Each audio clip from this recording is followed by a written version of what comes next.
what's your family's strategy? Well, what does strategy mean? Well, the way we looked at it is, let's write down everything that's true about our family.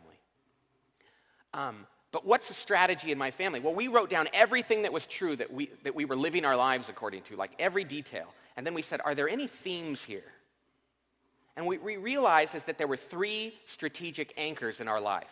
One was that we were going to be completely involved in our children's lives without suffocating them, but we were going to immerse ourselves in our kids' lives. That's something my wife did. How do I know that? Because my wife chose not to work, and she stays home with the kids. I travel very infrequently for my business, given what I could be traveling. I turn down a lot of things.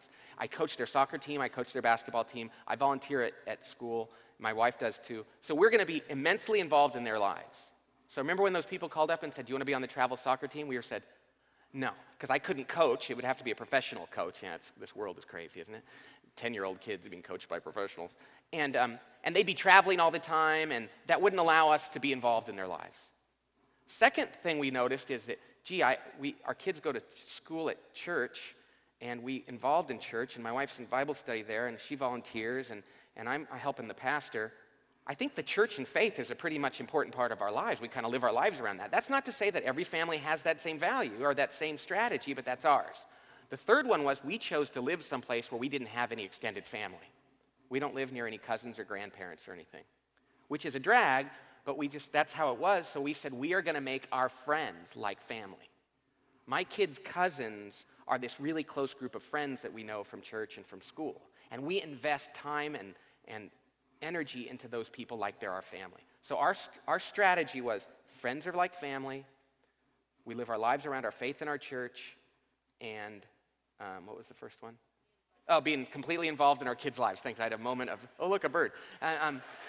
So those values and that strategy allows my wife and I, when we're confronted with one of these wonderful opportunities for our kids or ourselves, to go, should we do it or not? And now we make decisions by saying travel soccer, we wouldn't be at church on weekends because they'd be traveling. We wouldn't have those close friends. We wouldn't be able to be involved in their lives. No, we're happy to make a decision. There's no guilt. We have courage. We know why we're doing that. Until we came up with this, every decision was like reinventing the wheel and left ourselves completely second-guessing. So you got to know what makes you unique. Now, you know when you come up with your values, though, there's going to be a problem. The family next door is going to do it. And they're going to come up with one. Some of the people I know had one. Ours is gratitude. And we're like, ooh, gratitude. We should have that one. Yes, gratitude. Another family said, we have a good sense of humor. Oh, humor is good. How can we not? Let's put that one. You got to resist the temptation to be all things. Yes, we want to be grateful. But our things are these. Know who you are and live your life according to that. It'll give you great courage and alleviate guilt in your life. That's the first question you have to answer. What makes you unique? By the way, write it down. You don't have to make a PowerPoint. Don't put it on a t-shirt or a poster. Just scratch it down on a piece of paper because it's going to come later.